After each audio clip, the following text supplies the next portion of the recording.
So anyway, there's two times that we say a bittul, okay? Two times that we say that exact phrase, kol chamira v'chamia, the ikar b'shusi, right? However, there's a difference between the first time we say it and the second time that we say it. The first time that we say it, the first time we say it is, the lashon is, if you have a Haggadah, you'll see the first time that we say it, we say kol chamir v'chamika the ikar b'shusi the lo chazite u the lo chamite, anything that I didn't find, right? That's what we say the first time. What does that mean? After, and again, this is in a regular year, it's the same thing. After we do the bedika, right, which is at night, we're still allowed to eat chametz until the next morning, right? Most people do. They have chametz the next morning for breakfast, right? And especially this year, after we do the bedika, we're still going to be eating chametz on Shabbos, right? So that first, this is on camera also, that first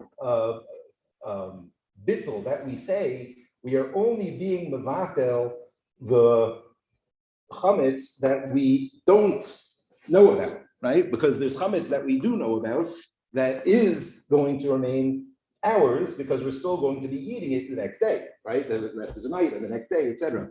Okay, so the next time that we do the bittul, which is after the biur, right? Where we go down to the fire and we burn the chametz on Erev Pesach, right? This year it's going to be crumbling it into the toilet on Shabbos morning, right? So after that, then we say kol chabir v'chamiyah the ikar b'shusei the chazite u the lo chazite, right? That I found or that I didn't find, that I know about or that I don't know about, right? In other words, the first round of the bittul is only getting rid of things that I don't know about, right? Because I'm still retaining my food that I'm going to be eating, right? The second time that we do the bittul, we're getting rid of everything, right? That I know about or that I don't know about, that I forgot about or that I remember, right? All of those. Okay, is that clear what we're saying? Okay, so on Thursday night, just like every year, what we would be doing on the night before Pesach, Thursday night, we do the bedika with a bracha. It's supposed to be done immediately after Tzeis HaKochavim, as early as possible after nightfall. So, really should be here, about 20 minutes or so after Shkia. We're going to be changing the clocks this week, right, on Thursday night. So everything's going to be an hour later by the time we get to Pesach. You know what I'm saying? So whereas now sunset is at like 5:50, 6 o'clock, right? Next week, by the end of this week, it's going to be 7 o'clock by Shabbos, right? Everything's getting an hour later. Right? Okay, so that's Thursday night. And then other than that, there's no difference between, the Thursday night and any other year. Now, Friday morning is again now Erev Pesach, right? Erev Pesach is really on Shabbos, right? Friday is really not anything, right? It's just Erev Pesach. And there would really be no reason to destroy our chametz on Friday, because like the mitzvah of destroying the chametz takes place on Erev Pesach, which is Shabbos. And again, we're still going to be eating chametz on Friday night, Friday afternoon, Shabbos morning, right? So still, we have a mitzvah to do a biur on Erev Shabbos, right? It's like a zecher to the biur, meaning even though, again, we're allowed to continue to eat and own and use chametz, however, so that we don't forget this whole concept of the biur of the chametz, etc. So on Erev Pesach, meaning on Friday, we do the biur and we do it even in the right time, right? L'chatchila, we do it before, which is going to be this year like 11:30 in the morning. Again, it's a mitzvah to destroy the chametz, but it's really, the real time for doing this is going to be on Shabbos, which we can't light fires on Shabbos. And that's why we don't say the second bittul now. Right? Again, usually in a regular year, right after we do the biur in the morning of Erev Yom Tiv, right after we burn the chametz, right? So then we say the kol chamiyah v'chamiyah that I know about or I don't know about, etc. So this year we don't do that on Friday because again, we already did last night, Thursday night. We're mavatel all the chametz that I didn't know about, and the chametz that I do know about, I'm still planning on eating even after Erev Shabbos, right? So we don't do a second bittul on Friday. Is that clear? That idea? Okay, fine. The rest of Friday is basically the same. We sell the chametz also on Friday, and obviously the sale that the Rabbanim do includes all the chametz except for that which is going to be, continued to be used and eaten going into Shabbos. But most people set up their Shabbos as follows. Most people eat this Shabbos completely Pesachdik, with the exception of the challah, right, or pita, or which we're going to discuss in a minute.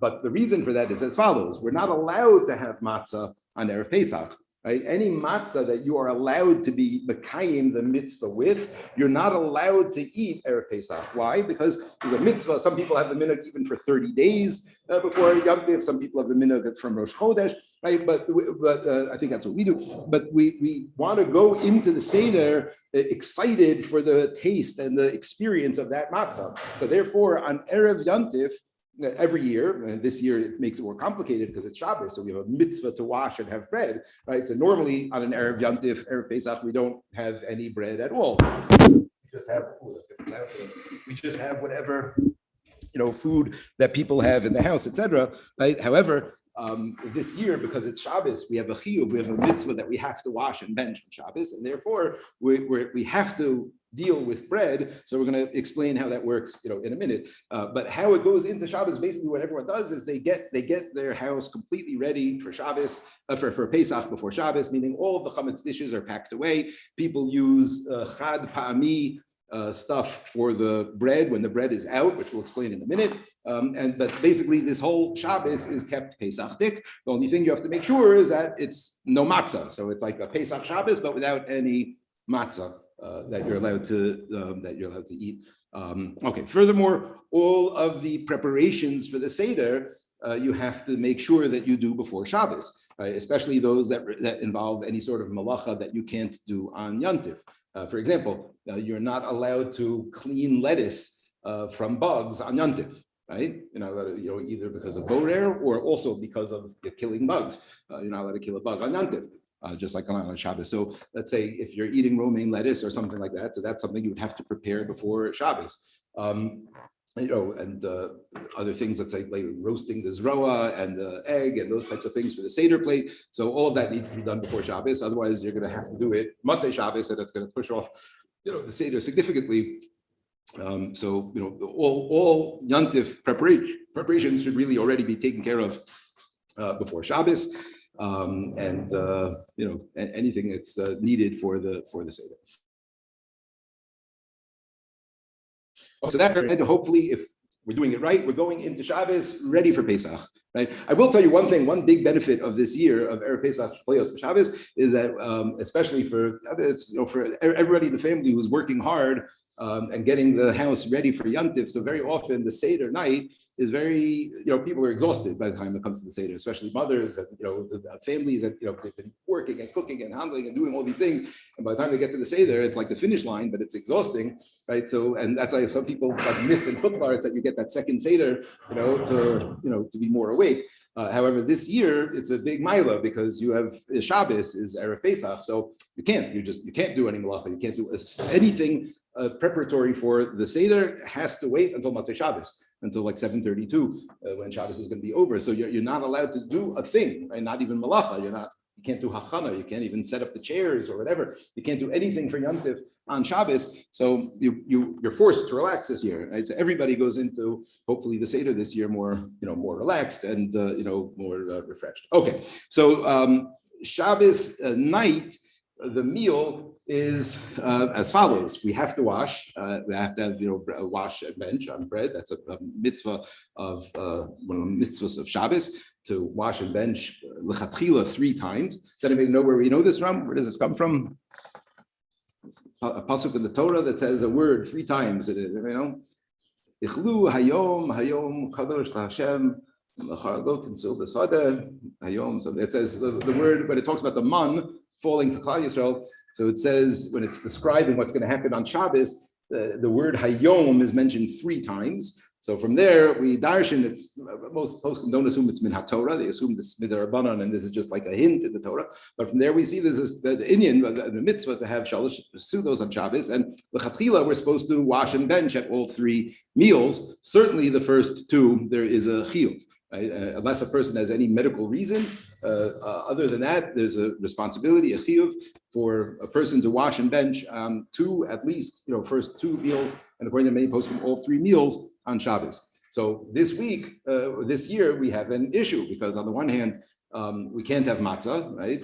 Because you're not allowed to have matzah Erev Pesach. But on the other hand, our house is already fully Pesachdik, and I don't want to have chametz around because in 24 hours it's going to be Pesach, and I can't vacuum, I can't do anything in between. So it's a balance that has to be maintained. So it works as follows.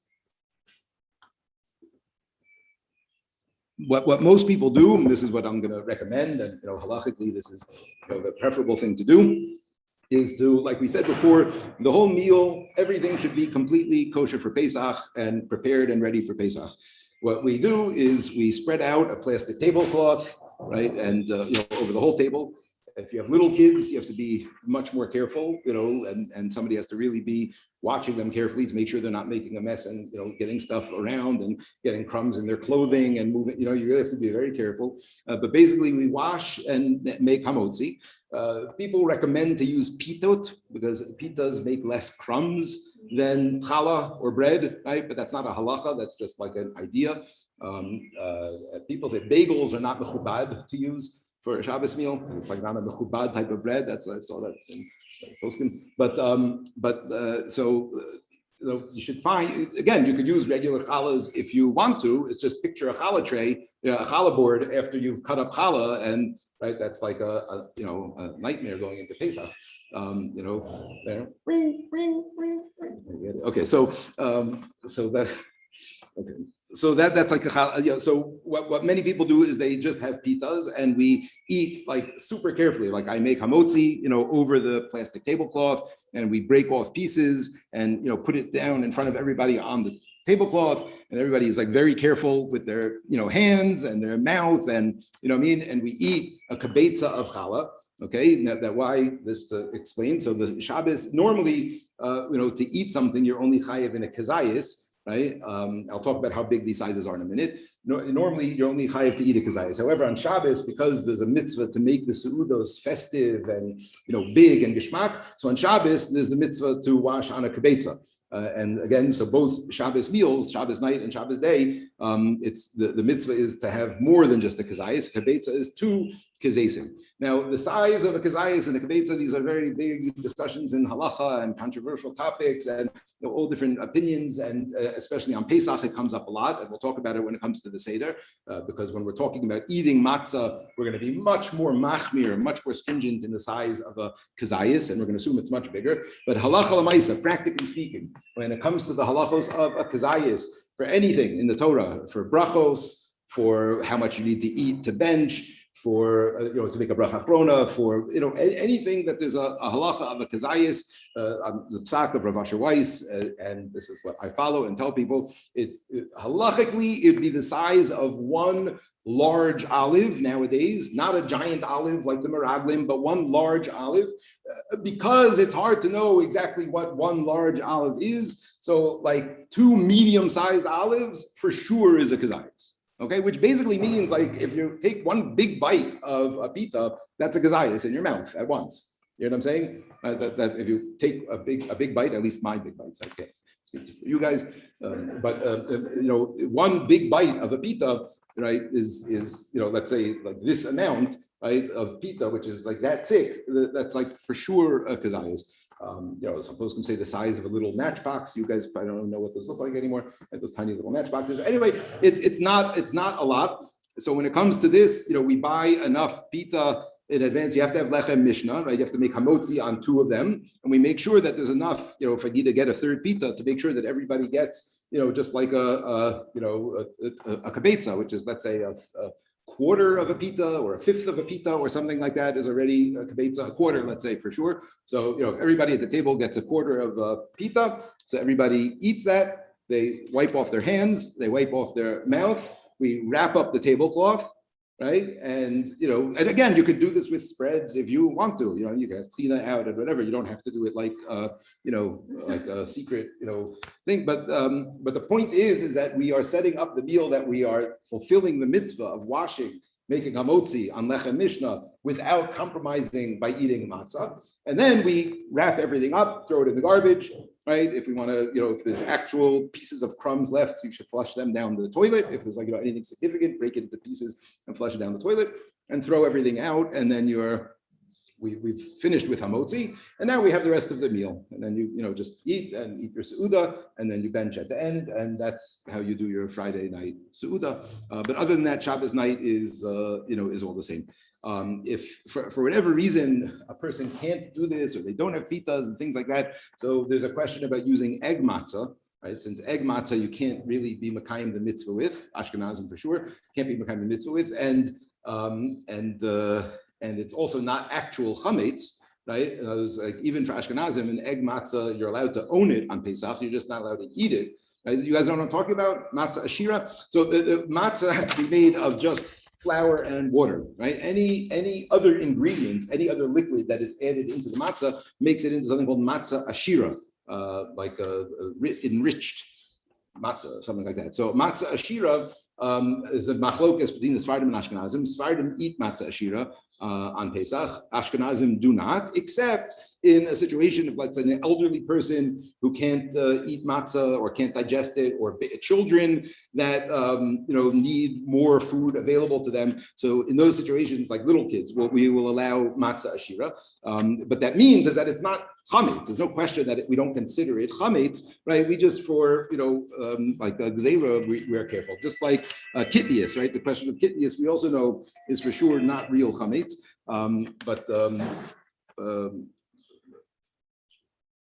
kitnius is not real chametz, and Sephardim eat kitnius, but Ashkenazim don't eat it. But we're allowed to have it around on Pesach. Hello. Okay, so but again, it's preferable not to use egg matzah, and you should only do that if it's like a situation that you can't have regular bread. Okay, so that's Friday night. That's the regular suda. Everything else is normal and regular, and you bench with ritzei and yeah. Wait, so Friday night after you finish eating like pizza and everything, you flush them out, or can you keep them? Like say like there's like extra. No, there's more for the next day. I was just saying like the crumbs and little bits and pieces that are not going to be eaten anymore tomorrow, right? But if you have like a half a pita left, so that we're going to get to that in a second, you still have two more times to wash in the morning. So we're going to get to that in a second. Okay. So that's Shabbos night. Now Shabbos day is more complicated. Now it's more complicated because we have a whole bunch of different halachos that are all coming together at the same time. So I just want to go over what they are, the regular halachos, and then how we work this all out together. So we already mentioned that on Shabbos, we have a mitzvah of 2 meals, right, during the day. We did one already at night, so we have another 2 during the day. The first one has to be on bread or hamotzi, and the second one, meaning shalosh shudas, really, al pi halacha, you should wash on shalosh shudas. It's really bidi eved not to wash on shalosh shudas, even though it seems very widespread that many people don't. Halacha l'maisa, it's definitely preferable for a person to wash on shalosh shudas unless they have like a real reason that they can't, or a real reason not to. Okay, so that's the halachos in terms of Shabbos that we have a mitzvah to have 2 meals. However, on the Erev Pesach halachos that we have are as follows. There's 3 halachos that are going to play a big role over here. 4 halachos that are going to play a big role over here about what we can and can't do on this day. Number 1, we have the time of eating chametz ending. Okay, so this is like every Erev Pesach, 3 hours into the day, 3 sha'ot zmaniyot, 3 halachic hours into the day, we have to stop eating chametz. For us, that comes out to about 10, 11. Okay, so Erev Pesach on Shabbos at 10, 11 a.m., all chametz must be finished eating. Okay, the next time slot that we have is 11:27. By 11:27, all chametz must be gone, destroyed, right? Bittul, sold, or anything, right? From 11:27 on, going to Zamira's question, that's when you can't have any more pieces of pita sitting around at all. And by 11:27, we will have to have already destroyed the chametz and said the final kol chamira b'chamira. Okay? Next, by 3:50 in the afternoon, which is about 10 hours into the day, following that, you're not supposed to really eat anything.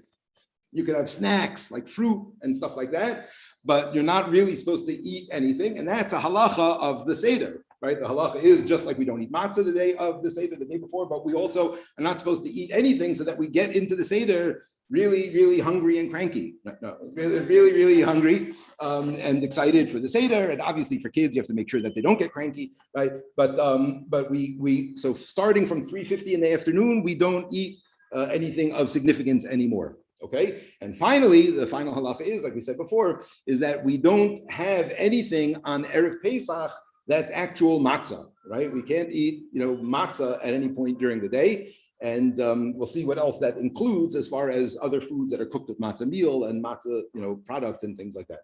Okay, so these are all of the halachos that come together. And obviously the meals have to be after davening in the morning, right? So that means that somehow or another before 10, 11 a.m., I don't mean 10 or 11, I mean 10, 11, right? 11 minutes after 10 a.m. on Shabbos morning, by that time we had to have already davened, right? Made kiddush, made hamotzi, benched, taken a break, made another hamotzi, and gotten rid of all of our challah by 10, 11 in the morning. I'm going to repeat it again, and we're going to go through each step very carefully. But by 10, 11 in the morning, by that point, all of the following has to have already been completed, okay? You've davened, made kiddush, made hamotzi, benched, taken a break, made another hamotzi, and gotten rid of all of your chametz. Oh no, I'm sorry, and stopped eating your chametz, stopped eating by 10, 11, and by 11:27, it has to be, gotten rid of completely. Okay, that's less of a pressure once you've made the 10. Okay, so what is done on this Yantiv is as follows, and this is what you guys are going to be doing wherever you are in the world. Basically, I don't think that this, I don't know, I'm sure there's other people who do other things, but this is basically what all of Klal Yisrael does on Erev Pesach, Shabbos. We daven vasikin. Everybody davens vasikin on this Shabbos, right? Or very early, so that and vasikin is not so early, right? Because we're changing the clocks. That's pushing it an hour later. It'll be like 6:45, 20 to 7, something like that. It's not very early. I mean, it's in the 6s, not in the 5s. Right now it's in the 5s, but it's going to be pushed up an hour in a few days. Okay, so everybody davens vasikin, right? Right after vasikin, which will be over probably around 9, right? It's kind of late, like I said, because we changed the clock. So people daven quickly, so it'll be late before that. Like they rush through davening in order to make everything work like this, right? So you're gonna sit down, wash, and have a mini meal, right? Sometimes people have some spreads, maybe chopped liver, gefilte fish, something, right? Just like more like a kiddush, but like a kiddush that you're washing again on pita, and again eating it very carefully and all of that, right? Okay, and then you're gonna bench. Okay, you're gonna wrap up all of your tablecloths and throw out all of your chad pa'ami stuff and everything like that. Now, now you're finished with su'uda number 1 of the day, which is 2 of Shabbos, right? We're down to one last meal. The problem is you can't just right there on a dime, again, wash and sit down to another meal. That's called a bracha she'ena tzricha, right? In other words, if you know that you're doing that, so even though we do, which I'll explain in a second, if you know you're doing that, so you're not allowed to bench, right? You're not allowed to just like, I want to make a lot of brachos today, so I'm going to say a shahakol, and I'm going to drink, a few sips of coffee, enough aravias, then I'm going to make a brain of fashos, and then I'm going to say another shahakol, and I'm going to drink. You can't do that. That's called the bracha she'ena tzricha, and it's aser min haTorah, according to many Rishonim to do, right? So you're not allowed to do that. However, over here, we have to do something like that because we have to break up this meal into 2 parts. So what the poskim say is you have to take a break in between and sort of do something, right? What a lot of people do is they go on a walk, right? Just like a 15, 20-minute walk outside, or you open up a sefer and learn something, learn the Haggadah together, or you do something that makes it a break, right? Of 20 to 25, 30 minutes or so. But it has to be a real break. It can't just be that you finished, everyone's just like sitting at the table, looking at the watch and like, okay, ready, okay, now watch. It shouldn't be like that. You have to change scenery or, change the situation and then reconvene for the meal afterwards. Like I said, most people go to walk or take the kids to the park for a few minutes, or just do something to get out and about and move around. And then we reconvene. Again, now we're making hamotzi on our shalosh shudis, right? This is now our third meal of the day. And we have to just make sure that that kibetza of bread, that quarter of a pita, whatever it is finished by 10, 11, right? And that there's no more chametz being eaten, okay, after that time. Okay, you can continue the meal, right? The meal doesn't have to finish by 10, 11, right? Once you've made hamotzi, you could do the same thing now as we did Friday night, right? You made hamotzi in the beginning, got rid of the chametz off the table, and then you went with the meal for however long you wanted to. So we can do the same thing on this meal also. And that's, I said, most people make this their Shabbos lunch, right? This is when they'll wash, they'll get rid of the chametz. Now you have until 11:27 to do the final destruction, but since you're not eating anything anymore and you don't want to make a mistake and forget it, most people just like on that, when they're finished with that second round of bread, when they're finished with the pitas at the second meal, so then the little bit of pita that's left is crumbled and flushed down the toilet, and then you say the kol chamira, the chamia that I do know about, that I don't know about, that I saw, that I didn't see, right? Now everything is made batel, right? I'm finished, and then I can sit down to the meal, and the meal could go for however long we want. However, you're not supposed to eat a lot in the afternoon, right? Because you're supposed to go into the Seder hungry, and so you shouldn't eat the meal long past chatzos. And after 3:50, right, you're not allowed to eat anything significant, right? Then from that point, it's usher to have any significant food, only like light things, fish or fruits, vegetables, salad. Yeah.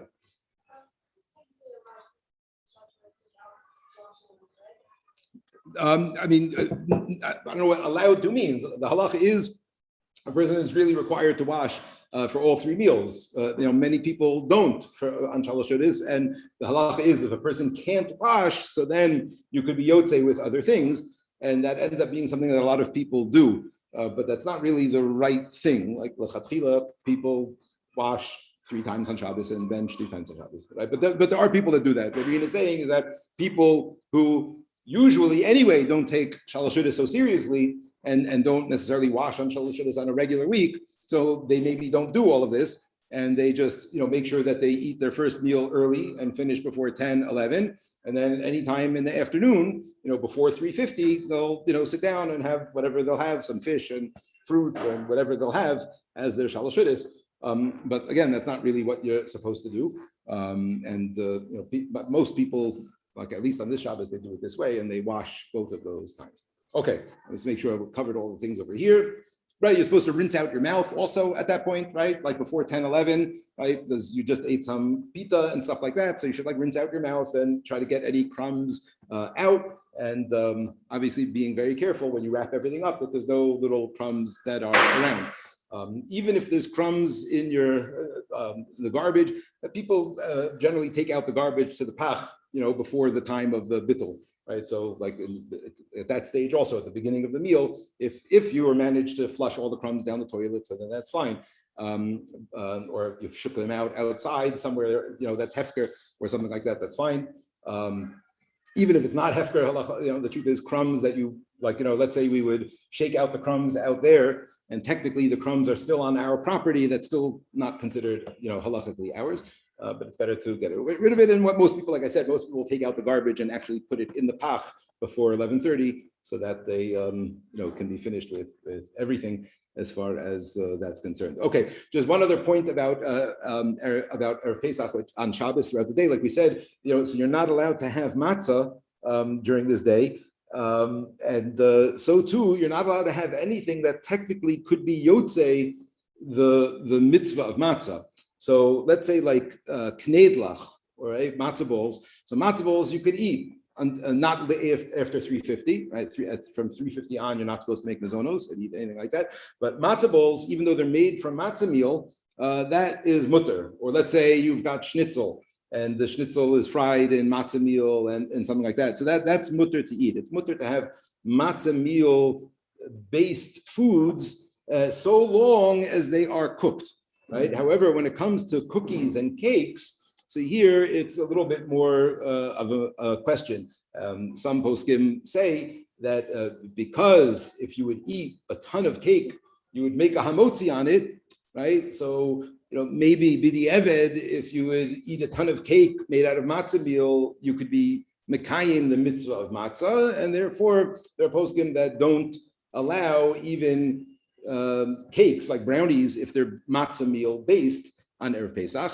However, there are poskim who are lenient, and they say that no, the halacha is you would never make a hamotzi on a matzah meal brownie, even if you would eat the whole pan. And if that's the case, you can make a mizonos again up until 350. But I think the minig is most people don't eat baked matzah meal stuff. But shahakol, obviously you're allowed to eat. And just stam in general, this is an important halacha just to be careful of on Pesach in general. For those of you who do eat gebracht, meaning you do eat matzah that is matzah meal and made into other things. So you just have to be careful because on Pesach, a lot of cakes are shahakol and a lot of cakes are mizonos, right? And you really, you're supposed to make sure you know what you're eating before you eat it.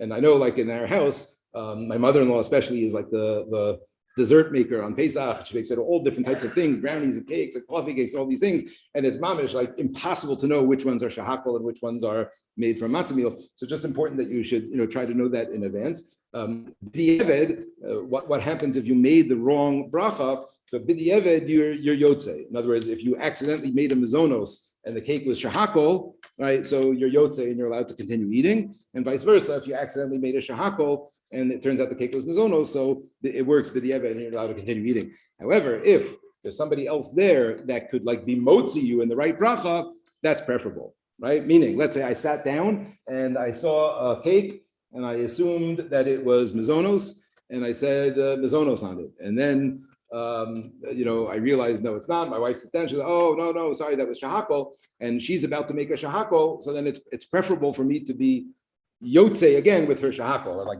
have kavanah to be yotze, and then, this is the shahakol.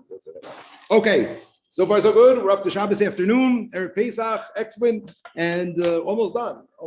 Okay, now, Matzei Shabbos is Yantif, right? However, like we said earlier, you have to be very, very careful. You're not allowed to do anything whatsoever at all. Not only malacha. I'm saying malacha for sure you can't do ever on Shabbos, right? But even anything that's not a malacha, any sort of preparation, you're taking food out of the fridge to let it, thaw or whatever, you're not allowed to do anything at all on Shabbos for the Seder until 7:32 in Yerushalayim. Okay, it's 7:32. Let's double check. I don't want to say that wrong. 7:32. Rabbeinu Tam at 8:12. If anybody follows, 7:32 is when Shabbos ends. At that point, you say Baruch Hamavdil Ben Kodesh L'chol.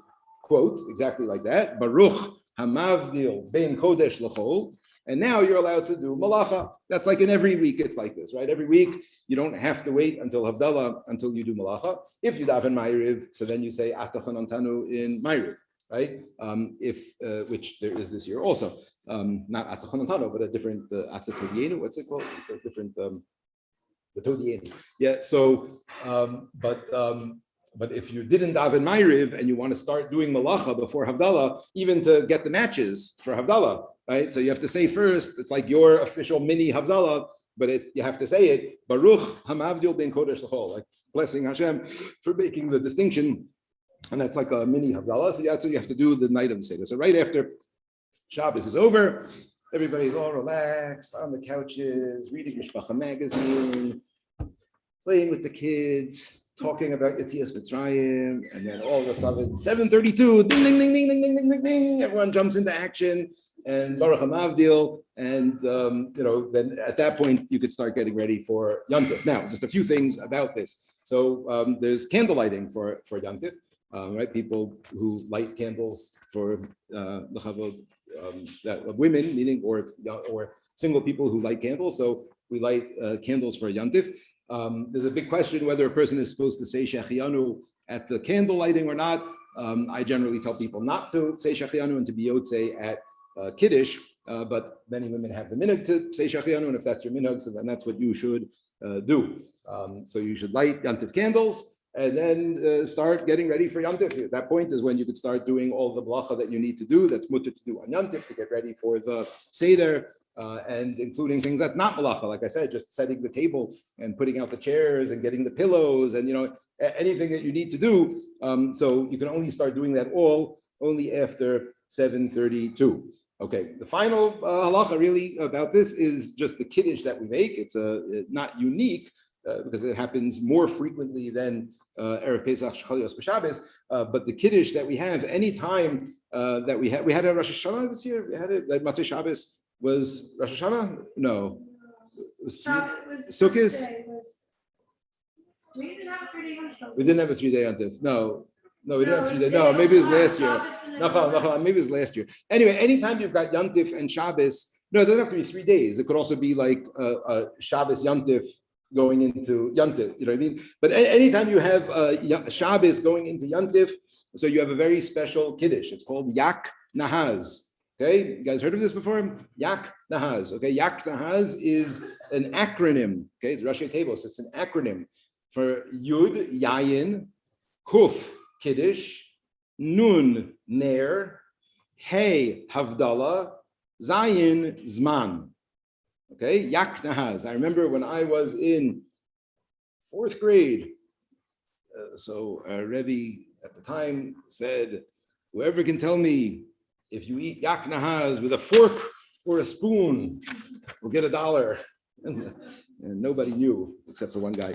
Anyway, so you don't eat yak nahaz with a fork or a spoon. Yak nahaz is an acronym, Yayin Kiddush Ner Havdalah Zman. And what that is this is like, it's a fully loaded Kiddush, meaning you're saying everything that you could possibly say in a Kiddush. You're making Brei Priya Gofen, and that's going to be first, right? Like always. Then you're going to make Kiddush for Yom Tif, right? Like we have, Asher B'charbanu Mikol Amim, right? Yeah, that's Kiddush. But now, because it's Matzah Shabbos, so we have the mitzvah of Ner, right? So after Kiddush, Mekadesh Yisrael v'hazmanim, and then the person is going to take the kos and put it in his left hand, and then say the bracha of the Ner. And we'll talk about the Ner in a second, how to prepare it and everything, because it's not so simple. We'll get there in a second. But then you say the Borei Ma'orei Ha'esh, right? That's Ner. Then he takes the kos back into his right hand. Then Hey is Havdalah, right? Hamavdil ben Kodesh l'chol ben Or l'choshech ben Yisrael Amim ben Yom Hashvi l'Sheshes Ma'aseh ben Baruch Hashem Hamavdil ben Kodesh Kodesh, right? Because it's a different level of Kedusha. It's a lower level, so that's why we're making Havdalah, right? In other words, when we go from Yontif into Shabbos, we don't make Havdalah, right? Yontif, that does happen sometimes, right? You can have Yontif that goes into Shabbos, Shavuos that happens, right? So then you don't make Havdalah because you're going to a higher level of Kedusha. We only make Havdalah when we're dropping, right? So from Shabbos to Yontif is a drop, but it's not Ben Kodesh l'chol, right? Chalila, right? It's still holy, but it's Ben Kodesh l'kodesh, right? So that's Havdalah. So we've gotten already Yayin, Kiddush, Ner, Havdalah, and finally, what's Zman? What's the bracha of Zman?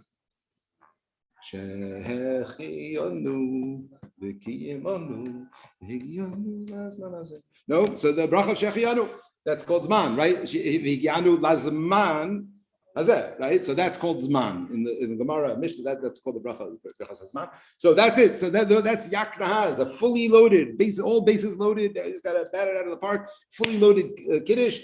We first say Hagafen, then, and this is right. This is at the Seder. So everybody's got their own cup, right? Everybody's doing this taka, right? At the Seder, everybody holds their kos, right? So it's a fully loaded Kiddush, Yayin, Kiddush, Ner, Havdalah, Shechianu. Okay, final thing to address is the Aknohoozo. The Aknohoozo. The Aknohoozo is a very, very important piece of equipment for this Yontif. No. Okay, no. But when I was in Passaic, I lived, a long time ago in Passaic, New Jersey. So there was somebody there who I think maybe he made up the name, but a Aknohoozo was a pre-made candle with 2 wicks. Right? Okay, so I'm going to explain to you what the story is. Now, this is complicated a little bit, and we're not going to get into the whole thing because it's got a lot to do with the halachos of Yontif and what you are and are not allowed to do on Yontif, right? However, we know you're allowed to do some malacha on Yontif, right? Malacha that's called ochel nefesh. You know what that means, anybody? Maybe we'll give a class about Malacha on Yantif sometime this week. Okay. Anyway, Ochel Nefesh is basic needs, basic human needs. And it's based in food needs, but it's extended from there to any other basic comfort needs that a person has. Ochel Nefesh, and that is what is required in order to do Malacha on Yantif. It has to be malacha that is being done for ochel nefesh, right? You can't just do anything you want on Yantif. It's still holy. It's still an iser d'oraisa to do malacha, right? It's not a chi of misa, right? On Shabbos or Yom Kippur, a person does malacha. It's chi of misa. On Yantif, it's a lav. It's a lo saseh that we get malkos. However, it's still an iser d'oraisa, right? And we don't do malacha. However, malacha letzorech ochel nefesh is mutter. Okay, so. Without getting into the whole story, one of the malachos that is permissible is mavir, to transfer a flame, right? We're not allowed to be molid eish. We're not allowed to create a new flame. We're not allowed to strike a match or light a lighter or turn on a stove or something like that. However, to be mavir fire, to transfer fire from one source to another source, that is permissible, provided that it is for ochel nefesh, right? So certainly for cooking, you're allowed to do that, right? If you have a yahrzeit candle going for Yantif, you're allowed to turn the gas on your range and then light the gas with a candle, right? You're not allowed to extinguish afterwards. This is very important. On Yantif, that's not allowed. Extinguishing, it's allowed for ochel nefesh, again, but ochel nefesh is only if you're using it for food. For example, if the flame is too high and the food is going to burn, you're allowed to turn the flame lower, right? But you're not allowed to turn the flame off. Why not? Because you could just take the pot off the fire, right? There's no need to do kibui, to extinguish, right? You're extinguishing because you don't want to waste the gas. That's not ochel nefesh, right? So to lower a fire so food won't burn, that's permissible, right? But to turn it off, you can't, because that's not ochel nefesh. So when it comes, again, this is a huge topic. I just want to zoom in very, very specifically to what we're talking about here. So when it comes to lighting candles, it's the same thing. You're only allowed to light a candle, like we said, for a need, like for cooking. Let's say it's too cold and you want to light a fire in the olden days to warm up the house. That's fine. That's also a basic need. Let's say it's dark and you want to light a candle so you could see. No problem, right? These are all basic needs, right? However, lighting a Havdalah candle, that's not a need at all, right? It's a mitzvah. It's a wonderful mitzvah. It's a beautiful mitzvah, but it's not ochel nefesh, right? That doesn't become a human need, right? That a person has, and therefore, according to most poskim, you're not allowed to light a Havdalah candle on Yantif, right? It's called a ner shel nabakach. It's like, it's an unnecessary light. Even people talk about yahrzeit candles. If a person has yahrzeit on Yantif, is that permissible? Right?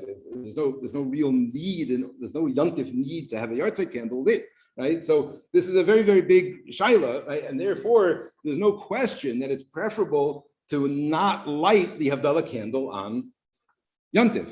Right? Because there's a question whether, okay, that's one. Number two is you're for sure not allowed to extinguish it afterwards, right? So if you picture your average Havdalah candle, right, with like 7 or 8, braids or whatever. So, okay, you have that lit, let's say that, you figured out a way to make it mutter, you had a non-Jew light it or whatever, right? But now who's going to hold it? And the chassan's going to get shorter and shorter, and then until it hurts. Yeah. So what do we do? Right. So, so most people don't use a big Havdalah candle like that on Yantif, because you can't put it out afterwards either. So really the best thing to do is as follows. And this is, again, like, if you're at home and your parents do things differently or whatever, so, you could, follow what they do. But if people are not aware of the halacha, so then this is really the best way to do it is as follows.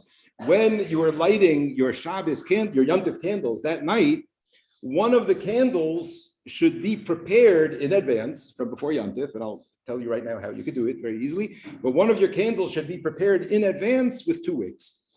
Okay, and that way everything is good, right? The lighting that's being done is the tzarech yantif, right? Lighting yantif candles is considered the tzarech yantif. It adds elegance and it adds beauty to the room. That's what the Ramah says. It's mutter, right? Because for that reason. So the lighting of the yantif candles is mutter.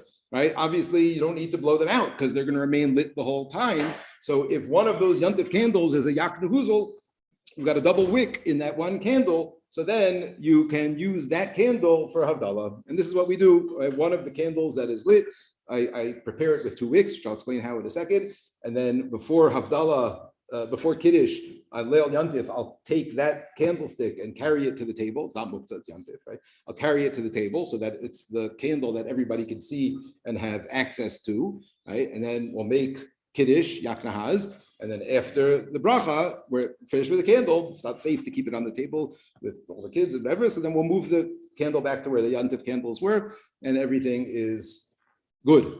Another option which people talk about, but again, all of these things are complicated.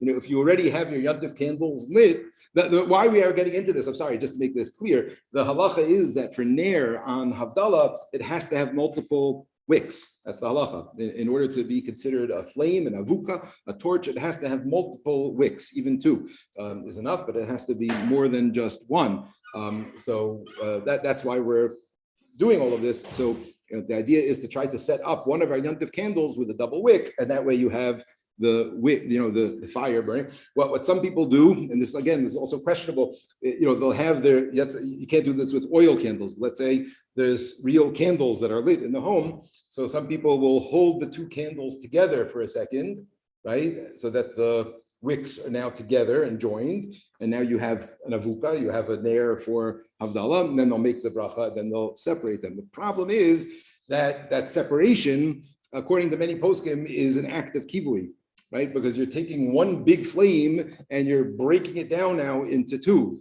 Right, so there's like an act of extinguishing that's taking place over there. Again, these are like really, complicated. But suppose I'm saying it's better not to do that. It's really better not to join 2 candles in that way. And again, the best thing to do, if possible, is to have a Aknohoozo set up in advance. Let me just explain how I do it, and then I'll take any questions about this. So there's two ways that you could do it, depending on what type of candles you use. If you use oil candles with floaters and wicks, so all I do is I make a tiny little hole next to the hole with the wick, and I just push another wick through. So you have one floater with 2 wicks floating right next to each other, and that's fine. Then they light, they stay together. If you don't use oil, so you could do the same thing basically with a tea light. You could take a tea light, and you can there's a number of ways you could do this, but you can basically drill a hole through it with any piece of something, a toothpick or something that's hard, and that you can make a hole through it, and then just take any other wick, pull a wick out from another tea light and just push it in, right? If you really want to be fancy, the tea lights, the way that they are, so it's a thin little wick with a little base, a metal base on the bottom. So like if you pick up the tea light like this, you can sort of just like pull out the bottom. And so if you can manage to squish that up from the bottom, that it's sort of overlapping with the other disc so that they're close enough, you hear what I'm saying? Either that, or you could pull it out of the disc completely and just slip it into the wax. And even if it's just floating there in the wax, as long as they're both burning together, that's considered to be a torch. Okay, Zmira. Can you just buy a Havdalah candle and put it next to your candles and just like that? I don't think so. I know, but there's not really a need to be lighting it. So, you could light it as one of your candles, but in addition to your candles, there's not really a tzorech for that. You know what I mean?